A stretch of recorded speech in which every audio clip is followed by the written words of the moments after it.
all the Hulksters ready to Hulkamania to Milford, man. Oh, what's up, little Hulkamania? Oh, this is so cool. I'm Paul Paps of the Dan Patrick Show. Great to meet you, Mr. Hogan. Pleasure to meet you, brother. It's great to have you here. Now, I know I just wrestled for a couple years in high school, but I was wondering, could I try a move out? Oh, brother, I love amateur wrestling. Why don't you show me something? Give the Hulkster your best shot, brother. Okay, how about a one-legged takedown? Oh, yeah, easy there, brother. Or how about a half Nelson? Oh, yeah, the Hulkster. Oh, I don't want any more, brother. Okay, Oh, yeah. You're a tough kid there, brother. Can you show me a move or two? Oh, sure. Let's do one of the basics, man, Okay. brother. First, you grab the guy by the arm bar, then you hold it, ask him ref, and then you hold an elbow smash. Oh, yeah, I don't that's want cool. to be too hard, Well, brother. thanks for coming in, and Sure. maybe just one more move, Mr. Hogan? How about the Hulkster gives you a finishing move? Let's try this one. Okay. Here we go. Oh, the agent. Oh, what you gonna do? We're Hulkamania. We're wild over you. Oh, yeah. Oh, yeah. Ah! Oh, yeah. Oh, yeah. Oh, no. Hey, little buddy. Hulkamania. Oh, great. Bill. Oh, what's the box score? Start right now.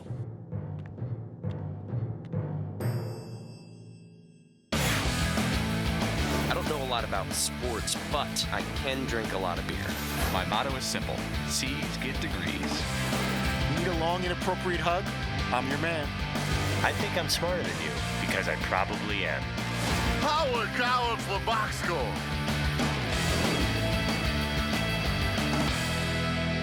Hello and welcome to the Box Score. I'm Brock in Los Angeles, joined by the Danettes in Milford, Connecticut. Now, just because they're in Milford doesn't mean they have great guests. They had six-time MMA world champion Randy Couture out there. Now, McLovin, after sizing him up in person, how confident are you that after a year of training with Jay Glazer that the four of you could take him down?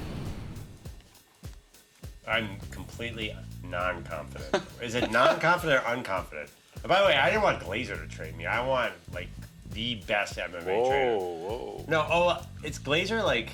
Look, you're just taking I everybody know down. Glazer trains the football players, but does he train, like, Colin McGregor? I don't think he's his trainer, but Glazer's like probably a mid-level MMA trainer. Is he really?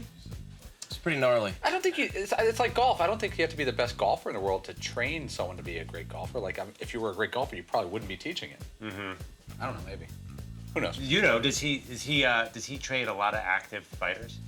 I don't know, to be honest. I really don't know if he trains a lot of active fighters. I know he trains a lot of people. Yeah. I thought it was mainly the football guys, But, too. and like, I know he must does it do more some- as like a fitness kind of thing. I don't know that he actually teaches like strategy and I want, those like, kinds of a- things. But I really don't know. I want like somebody who is an expert in a martial art that teaches wimpy, skinny guys how to punch well beyond. Those are strength. usually they fall under a different category that's called self-defense classes. Yes. Which is not exactly No, going to see, go over Glazer's well used in to- the. Glazer's Like used to getting mugged. If You're someone like, was stealing your Do you want purse, us to what find would you a real trainer? Because there's a guy who lives real close to me. He's Brazilian, and he owns his own MMA studio 5 minutes from me. Jiu-jitsu expert? I don't know anything. I don't even know what jiu-jitsu is, but he seems to be an MMA guy, and he's got crazy, gnarly, scary ears.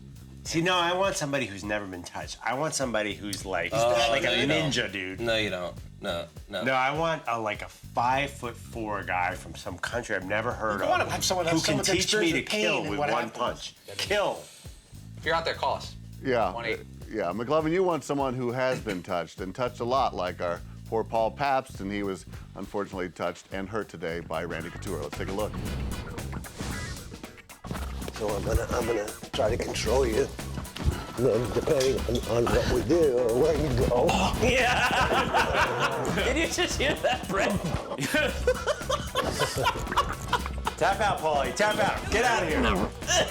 We don't want to... Yeah. Go. Oh, he's gonna run. That's 5 seconds. Oh, my neck. 10 seconds. Oh, my neck. 3, 2, 1. That's 15. Paul, you survived. Attaboy, Paul! Yeah. You owned Randy Couture. The best way I could describe it in the moment, if you have small children and you ever wrestle around with them, and you kind of are really comfortably toying with them, and let's say I wrestled my daughter who's 3, and we wrestle, and I pretend that that's what he was doing with me. If you look, he's barely even. He had 2 fingers around my wrist and put me down like this. He's got this grin going like he's not affected he's at all. unengaged in what was going on there. I think you gave yourself way too much credit to compare yourself to your 3-year-old daughter. Yeah, I mean, I didn't take it. But I mean, it was fun though. It's a real experience. You know, if these guys are in studio, might as well have a little fun with them, see what we could do, see if it can make a memory or two. You never know what can happen. Well, Paulie, you guys were debating yesterday about taking a shot to the head or the gut. Now, you didn't take either, but do you still have some cobwebs following this encounter? No, this one I stayed low. I didn't want to get hit in the head again. That hit by Matt Forte, I was seeing stars for a half an hour in all seriousness, and that was not that much fun. Getting a concussion is very scary, and I really believe I had one that day, and I don't want that again. I would choose not to have that. But wrestling on the ground, it's like, all right, I could bump an elbow or I don't know, my knee or something, but that doesn't scare you. Well, you were safe from the attack today, but it seems maybe you had some lingering effects from that concussion, because when you went into the box today, you had a brain fart, literally. That was a lot of fun. When I first started watching MMA, that was a lot of fun. When I first started watching MMA.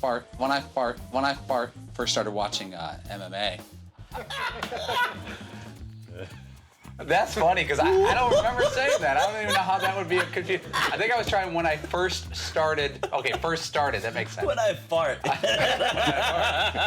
That's good. That's awesome.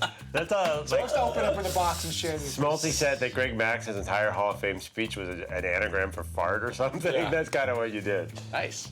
Let's roll it one more time. That was a lot of fun. When I first started watching MMA, that was a lot of fun. When I first started watching MMA.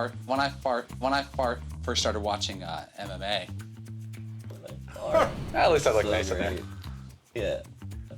Oh my God, that's gold. Hey, Seton, Randy said he wouldn't mind getting a piece of Jay Glazer. Any tips you would give to Glazer before he got into the octagon with Couture?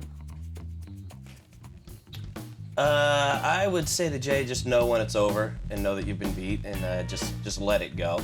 Let it go, because it's not going to happen. You're going to lose, Randy. Although I would still be in Jay's corner if he wanted me to for moral support. For both minutes. That being said, I'd happily throw in the towel for him and be like, buddy, it's over, okay? It's done. Just let it be. Go to damn town. Hey, Fritzy, for once, we'd like to see you take some joy in Paulie's beatdowns. Let's take a look at these.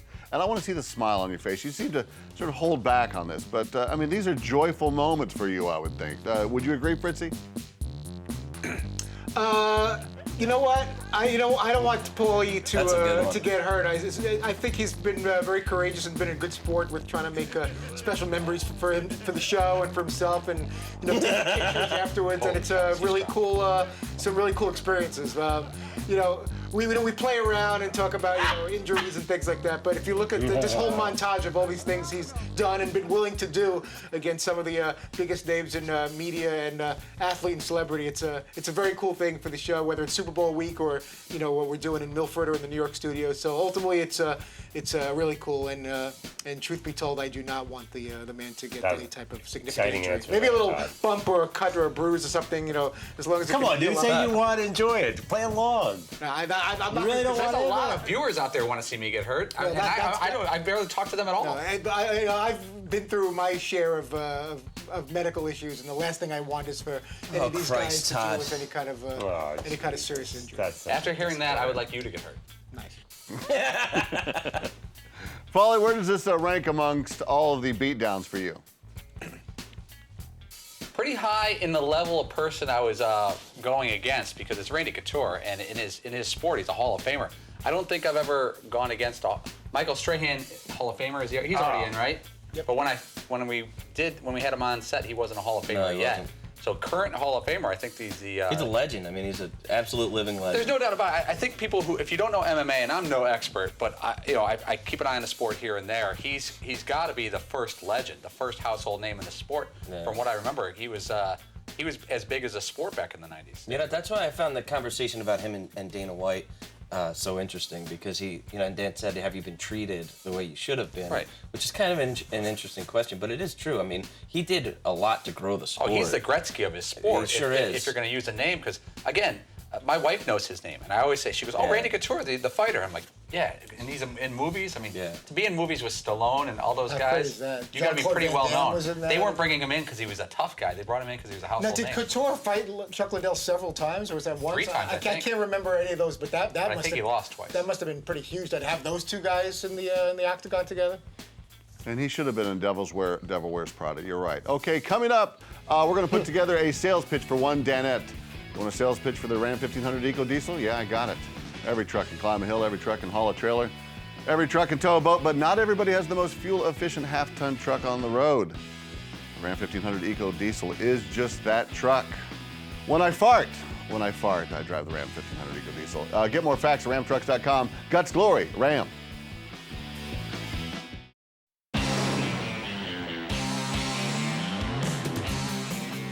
We're back here on the box score. One of the top stories of NBA free agency has been the courting and recruiting of DeAndre Jordan. You guys caught up with LA Clippers coach Doc Rivers, and he told you guys how he was able to get his hands on Steve Ballmer's jet. Woo! That was kind of lucky. That probably meant the stars was aligned. He was flying in with his wife. The day that I got the news that they wanted us to come, he just happened to still be flying into LA that day. With his wife, or the next day that we were leaving, and I called him up and I said, "Hey, we need your plane." And he said, "Oh, great, I'm on my way to LA anyway." So he literally, I get there, Paul Pierce, Blake, I mean, everyone flew up. JJ drives up from Austin. JJ Ray lives in Austin, Texas. So, everyone showed up. We met at a hotel, drove over. And so it was easy. And Steve has a nice plane, man. You should get on it sometime. Man, I would kill to be on that plane. I think Blake Griffin's the coolest guy in the NBA. I think Paul Pierce is also the coolest guy. Or in just the NBA. in general, to be able to, Doc you is got to the get coolest somewhere guy. and have access to a plane, either Yeah, your own or your own. I love the group of Clippers. That is the best bunch of dudes. See, That is a fun bunch for sure. Yeah, DeAndre Jordan, remember his interview with us? He was great. JJ Redick's hysterical. What would they have done if Steve Ballmer's plane wasn't available? Do the Clippers have a team plane that could also be used, or is it being? A lot of times those are leased out. I In wonder that. What they usually do with team planes, they lease them out to cover the costs in the off season, so the plane might not be there. Yeah. Do they call a little private jet company? So you're telling me I have to pay for my own jet this time? Yeah. Could they just jump on like a commercial? Commercial. There's lots of planes in LA. They're Yeah. online and you're not. I'm sorry, we're oversold. I mean, we really got to get out there. We got to get on. Yeah, we got to get DeAndre I know, Jordan. You You're got, right. you got a Laker guy working at the counter. It's over, They're Jack. going from one airline to the other trying to get on a commercial flight. We got a friend that's Or going. a Hey, Maverick Paulie, guy. could you Mark see Cuban you and the might own guys the and you and Dan taking similar action to convince a Danette to stay on the show? Well, let me think about that one for a second. I think if one of the guys decided to leave for take a better job, another job, a higher paying job or a location, I would make the effort to a point. I wouldn't, obviously they want it, but I would probably lay it out for them. Because we've had some guys here who've left, and when they decided they were going to leave or broaching the idea of leaving, I said, okay, here's what you're doing. Here's what you're going to get into, because it's going to be a very different environment at a different place. And now these guys are a lot older and they know the lay of the land, but let's say they were going to somewhere maybe that I used to work. I'd try to give them as much information. Say, here's what you're getting into. Take a second. This could be your last chance to rethink this, and then you wish them luck after that. And you wish them the best, and hopefully they succeed. All right, well, let's do a little role play here. Let's assume that Fritzy has agreed to take a job over at the mothership, and you guys are trying to convince him to stay. Seton, won't you be first up on the podium and try to tell Fritzy he shouldn't leave the Dan Patrick Show? Stop. No. Like Don't Willy go. Wonka? Wait, please stop. Don't. I wouldn't do that. Oh. Anyone Don't lean more over the- or less Don't convincing lean over than that chocolate river. You're gonna fall in. I would probably tell them, I go, you know what you're going back to. You've worked there before, and if that appeals to you, then Yeah, no go kidding. for it. Yeah. Yeah, no, he's like, yeah, that's exactly right. And then he'd probably sit in my look at me. cubicle with my half-eaten tuna My sandwich. pretzel Right. chips Nobody and giving carrots. me any grief about anything. I never speak to anybody. Hey, I mean, with Fritzy, if he decided to go back to the mothership, I'd probably just pat him on the back and wish him luck, because he knows exactly what he's getting Yeah. into, and it'd be a choice that he likes that lifestyle better than here. Fritzy, would that pitch work for you? I don't know. I usually like a little bit more of a pat on the back and some more love and affection. But ultimately, I know what they're saying. You can't. If you think the person, especially that's been kind of around the block and has been in the business a while, wants to, whether it's go back to somewhere where they were or move on to something else. Ultimately, we've all been working together long enough where you would think the other person knows what they're doing, and you just got to, respect their wishes. It shouldn't require knowing what this show is and what it's become, but we've all helped make it with Dan over the past several years. If you make that decision, then you got to also deal with the consequences, thinking that the grass is greener. Does this show end with all four of us intact? Ooh. Or does somebody leave the show by choice, their own choice, not the company's or Dan's, before this show wraps up whatever run it has? I'm not saying who, but any of us. That's a great question. I would bet it ends intact. Yeah. Yeah, I don't know that anybody is jumping out by choice necessarily, because it's not like, you're not looking at another 20 years of this. Yeah. You know what I mean? There's really not a very big window, probably left. It's very finite. 5 years maybe. And the other thing is looking back to the experiences, at least whether it's SI or ESPN or what have you, looking back at the experiences we had over several years at one place and what we've done in an even shorter period of time with Dan. It's going to be difficult to match some of the things that we've been able to accomplish. But you can't go back to what you were doing before. Well, here's the thing. If I heard you were going to leave, I would sit down and say, Todd, why are you doing this? Because I'd want to know if you heard something I didn't about it. It's going downhill here. And my second question would be, so they're hiring. They're hiring at ESPN. I would grill you for so who'd you call when you wanted to leave? I'd ask those kind of questions. Is Dan leaving sooner than you thought? What do you know that I don't know? 7 years, 6 months? You must know something. I think we know from experience, all Danettes, the first question if someone left would be like, how does this impact me? The antenna starts going up. Wait a second. One for all and all for one. All right, coming up. Hey, there's more movie quotes. That was from the Three Musketeers. We're going to dust off some, have some fun with this. You don't want to miss this.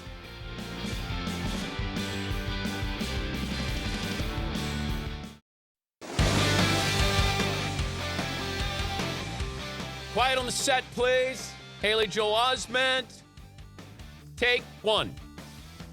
I see Danettes. There it is. Can we get a safety? Correct. What an unusual road. Can I get a safety on that one, please? Can we? I only do one take. Oh, Dan. one take. Wow. Hello and welcome back to the Box Score. You guys had a lot of fun with Haley Joel Osment in the New York City Man Cave. He dropped that I See Danettes. It was based off his quote, of course, from I See Dead People and The Sixth Sense. I love movie quotes. You guys love movie quotes. Let's put it all together and let's play a game. How about it? Danettes on film. Here's how it works. I will give you multiple choice. I will give you a movie quote. You tell me the character and the movie it comes from. First one is for the front row. Our quote is, boy, that escalated quickly. Who said it? Ron Burgundy in Anchorman, Ron Burgundy in Anchorman 2, or Frank the Tank in Old School? So easy. You don't know that one? I'm not positive. I'm going to go with A on that. A. Is it a Ron Burgundy in Anchorman? Give me two. That's Paulie. Correct, gentlemen, it was. How did Britt Can I say before this, by the way, Fritzy is bad at any game, but any movie the last 20 years, it's like, I would rather play with an inanimate object as a teammate. Unless you gotta go old school. What if it was like, is that a pizza, or are you just happy to see me from Emmanuel 6 if they drop in a line like that? But he was so, I just want to say they that. were all so confident that it was Anchorman. Are you really sure that was Anchorman? You didn't know that line from Anchorman was that when the they're sitting sequel? around at the table after the big fight? All right, here we go. Movie quote number 2 is for McLovin and McLovin only as Fritzy looks on. I have come here to chew bubblegum and kick ass, and I'm all out of bubblegum. Who said it? A, Captain Stephen Hiller in Independence Day, Nada in They Live, or Sarah Connor in Terminator 2, Judgment Day? It's gotta be A. I don't know who Nada is. Yeah, by the way, I just know the line from Mickey Khan in Days of Confused. I'm here to drink beer and kick I don't ass. think I can't. I didn't think it was a woman singing. I've I never don't know what heard Nada it. is. Wait, what was it? Independence Day, the Bill Pullman movie? I can't picture it. Brock, after the answer, the front row would like to steal. Okay. I don't think It's definitely not Linda Hamilton in Terminator. That was Liquid It's Terminator, that right? B, right? Nada. No, was she even in that movie? Yeah, that was a Liquid. Yeah. Yeah, I have no idea. Let's Your go to the answer, one please. we've never heard of. He's, You want to go with B? Nada. yeah, Nada, They Live. From All They right. Live. All right. Is it Nada in They Live? Me too, Utah. That's Paulie. Oh! Is that Rowdy Piper? Yes, it is. That's right. With the glasses? His name is Nada? Look at the It is glasses funny that and he Fritzy's sees it. answer I was thought that was- definitely not B. I was eliminating that immediately. I don't know what Nada is. All right. I didn't know his name was Nada? Nada, yeah, sure. Sounds like Our some third movie scary quote is Not for gonna the work. front row. Go, get to the chopper. Who said it? Dutch in Predator, John Matrix in Commando, or Jack Slater in The Last Action Hero? That's so weak. It's gotta be it. That's A, right? Or is it Commando? It's Commando. Oh, it is Commando. Yeah, B. B. Is it John Matrix in Commando? Help me!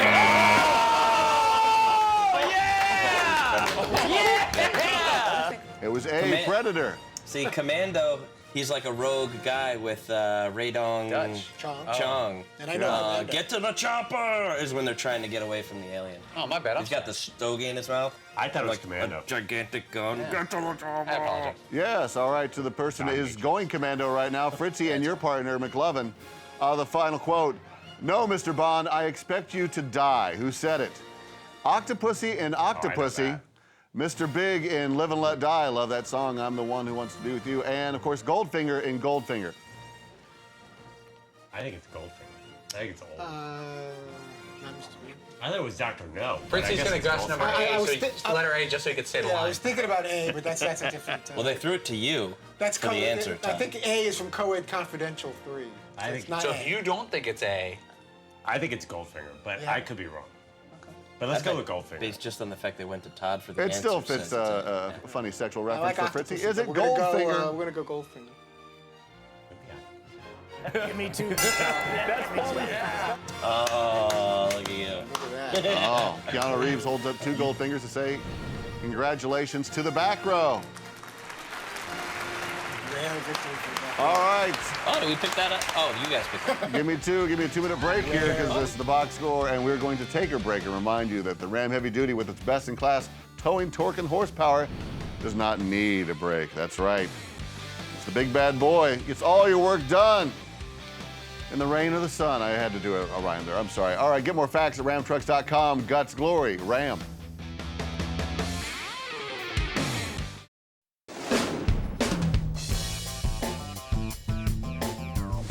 We're closing up shop here at the Box Score Bar. Our producers came across a pretty compelling argument yesterday on the interwebs. It was a debate on whether or not the Battleship Enterprise could defeat the Millennium Falcon. And in honor of Comic-Con, we wanted to throw this argument out to you guys. So, McLovin, who would you have in this fight, the Enterprise or the Millennium Falcon?